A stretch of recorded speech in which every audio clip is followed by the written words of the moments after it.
افسوس کی بات ہے مگر حقیقت ہے کہ سندھ حکومت کے ماتحت چلنے والا سندھ بینک کے لیے سکینڈلز اور اس قسم کی بدنام خبریں کوئی نئی بات نہیں ہے۔ سندھ بینک میں حکومتی کرپشن کے حوالے سے پہلے بھی خبریں آتی رہی ہیں اور آج بھی جاری ہیں۔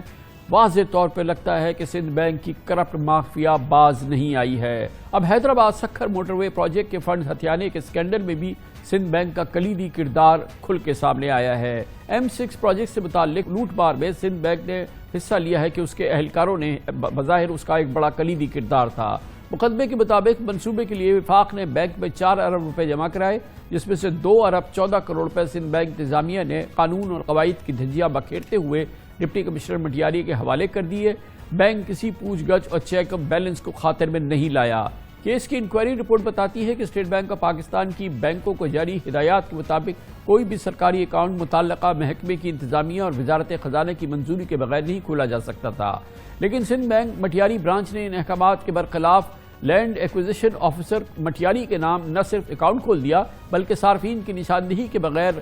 غیر قانونی اکاؤنٹ سے اربوں روپے کی کیش ادائیگیاں کر ڈالی، جو ایک طرح سے منی لانڈرنگ کے زمرے میں آتی ہے اور متعلقہ قوانین جو اس حوالے سے ان کی کھلا خلاف ورزی ہے۔ اسی لیے چیف سیکرٹری سندھ کی انکوائری رپورٹ کے مطابق 2 ارب 14 کروڑ روپے کے اسکینڈل میں سندھ بینک کا عملہ بھی اتنا ہی ملوث ہے جتنا رقم نکالنے والے۔ ڈپٹی کمشنر مٹیاری عدنان رشید جو کہ اس وقت گرفتار ہے، انہوں نے بھی سندھ بینک کے اہلکاروں کی اس معاملے میں ملوث ہونے کی تصدیق کر دی ہے۔ آج اس کیس کے ایک اور مرکزی ملزم اسسٹنٹ کمشنر منصور عباسی نے سندھ ہائی کورٹ سے ضمانت حاصل کر لی ہے۔ سندھ بینک کا اس معاملے میں کلیدی کردار اور اس قسم کے کرپشن کے معاملات جس میں سندھ حکومت کی کرپشن ہے اس میں کوئی نیا نام نہیں ہے۔ اس سے پہلے شورائے آفاق جعلی bank account money laundering case جو اس کی بہت تفصیل سے تحقیقات کی تھی نیب نے اور اس حوالے سے متعدد ریفرنسز دائر کیے تھے، اس میں سندھ بینک کا مرکزی کردار سامنے آیا تھا، جس میں سندھ بینک کے کلیدی اہلکار نہ صرف یہ کہ گرفتار ہوئے تھے، ان کے خلاف ریفرنسز بھی فائل ہوئے۔ دور رس ایکشن ہے جو نیب کی آج اس خصوصی ٹیم نے کیا ہے، جس نے آج سندھ بینک کی ٹاپ لیڈرشپ کو گرفتار کر لیا ہے۔ سندھ بینک کی تمام جو ٹاپ لیڈرشپ ہے وہ آج گرفتار ہو گئی ہے۔ نیب نے سندھ بینک کے صدر طارق احسن، ایگزیکٹو نائب صدر ندیم الطاف اور سندھ بینک کے سابق صدر بلال شیخ کو گرفتار کر لیا ہے۔ یہ بینک جو تھا اس کا جتنا ایکسپوجر تھا، گویا کہ اس بینک نے جتنے قرضے جاری کیے تھے اس میں آدھے اومنی گروپ کو جاری کیے گئے تھے۔ جتنے پروجیکٹس چلتے تھے، چاہے ان کے شوگر ملز ہو، چاہے ان کے دوسرے کوئی بھی پروجیکٹس ہو جن میں سے اکثر کا تعلق حکومت سندھ سے ہوتا تھا، چینی کے کارخانے ہو، گنے کی خریداری ہو، اس سب میں سندھ بینک کا ایک بہت بڑا کلیدی کردار ہوا کرتا تھا۔ ایک کٹ پتلی کا تماشا تھا جو کئی سال جاری رہا۔ اس موضوع پر بات کرنے کے لیے ہمارے ساتھ موجود ہے ہمارے نمائندے خصوصی اختیار کھوکر۔ اختیار کھوکر صاحب، یہ بتائیے گا کہ یہ تو اس میں بڑا کلیدی کردار تھا، یہ جو حیدرآباد سکھر موٹر وے کا پروجیکٹ ہے اس میں جس طرح سے 2 ارب 14 کروڑ روپے نکالے گئے اور یہ ساری کیش ادائیگیاں ہوئیں اور اس طرح سے کیش ادائیگیاں مشکوک اکاؤنٹ اور دوسری جو ذمہ داریاں ہیں وہ پوری نہیں کی گئی تھی۔ یہ بتائیں کہ یہ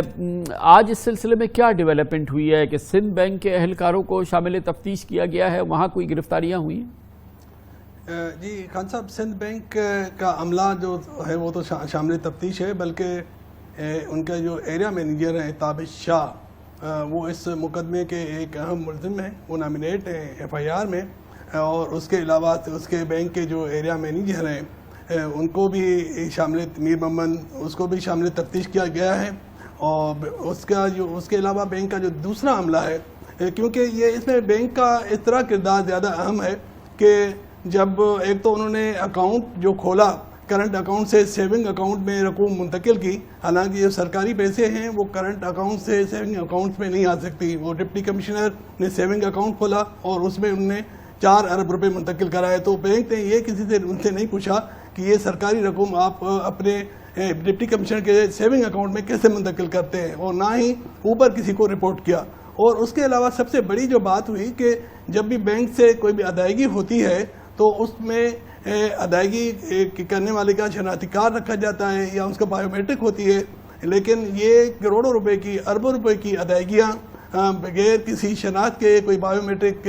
کرنے کے بغیر لوگوں کو دیتے رہے. اور حالانکہ اس میں تو ان کی بنیادی ذمہ داری ہے اسٹیٹ بینک آف پاکستان کے یہ دوسرے جو منی لانڈرنگ ایکٹ ہے اس سے تمام جو متعلقہ قوانین ہیں اس میں اس قسم کی کیش ٹرانزیکشن جو ہے اور اتنی میسو کیش ٹرانزیکشن جو ہے اس پہ تو ریڈ فلیگ کرنا پڑتا ہے بینک کو, فوری طور پہ اسٹیٹ بینک کو آگاہ کرنا پڑتا ہے, اس کی باقاعدہ ایک خطرے کی گھنٹی بجائی جاتی ہے جب اس قسم کی صورتحال ہو. اس سب میں جو ہے وہ اس قسم کی کوئی چیز نہیں کی گئی اور ایسی کیش ادائیگیاں جاری رہیں. جی اس حوالے سے کچھ بھی نہیں کیا گیا, اور اس حوالے سے آج میری بات بھی ہوئی اسٹیٹ بینک آف پاکستان کے جو ترجمان ہیں عدنان قمر صاحب اس سے, اور میں نے ان سے پوچھا کہ اتنا بڑا فراڈ ہے وہ سامنے آیا ہے, اور سندھ بینک کے جو ایک بدنام بینک ہے اور بار بار اس کے کئی فراڈ مسلسل پچھلے کئی سالوں سے سامنے آ رہے ہیں, تو اسٹیٹ بینک آف پاکستان اس سارے معاملے میں کیا خاموش تماشائی بنی ہوئی ہے, وہ اس معاملے میں کیا کرے, آپ کو اس کا کوئی علم نہیں تھا. تو ان کا یہ کہنا تھا کہ جی ہم جو روزمرہ کی ٹرانزیکشن ہے اس کی تو ہمیں کوئی رپورٹ نہیں ہوتی, انسپیکشن ہوتی ہیں, اور جب انسپیکشن میں کوئی چیز نشاندہی ہوتی ہے تو اس کے بعد اسٹیٹ بینک آف پاکستان کوئی کارروائی کرتا ہے. لیکن عام طور پہ اس میں یہ ہوتا ہے کہ جو بینک مینیجر ہے, جو بینک کا عملہ ہے, وہ اس قسم کی ٹرانزیکشن پر اپنے ہیڈ آفس کو فوری طور پہ آگاہ کرتا ہے. پھر ہیڈ آفس سے جو الرٹ ہے وہ بینک میں آتا ہے, اور پھر اس جو صارفین ہیں ان سے پوچھا جاتا ہے کہ بھائی آپ اتنے کروڑوں روپے آپ کے اکاؤنٹ پہ کیسے آئے, یا آپ 1 کروڑ روپے کی ادائیگی کیسے کر رہے ہیں, کس کو کر رہے ہیں. تو وہ کچھ بھی نہیں ہوا. تو اس سے یہ ظاہر ہوتا ہے کہ ان کی پوری ملی بھگت تھی. اچھا, میں نے ان سے اسٹیٹ بینک کے جو انتظامیہ ہے ان سے یہ بھی پوچھا کہ آپ نے اگر اس وقت تک سندھ بینک کے خلاف کوئی کارروائی کی ہے ذرا اس کا بتائیں. تو انہوں نے کہا کہ ہم فوری طور پہ تو کچھ نہیں بتا سکتے کہ کیا کارروائی ہوئی ہے, لیکن ہم اس معاملے کو دیکھیں گے. تو اس سارے معاملے میں جو سندھ بینک ہے یہ نہیں ہو سکتا کہ سندھ بینک کا جو ہیڈ آفس ہے اس کو کوئی علم نہیں, کیونکہ یہ ٹرانزیکشن کمپیوٹرائز ہوتی ہے. جب 1 کروڑ روپے سے زائد کی کوئی کسی کو ٹرانزیکشن ہوتی ہے تو وہ باقاعدہ الرٹ شروع ہوتا ہے, اور بینک جو ہیڈ آفس ہے وہ پوچھتا ہے مینیجر سے کہ یہ کون بندہ ہے, کہاں سے پیسے آئے, کیسے جا رہے. بہت بہت شکریہ اختیار کھوکر ہمارے ساتھ ہے. اور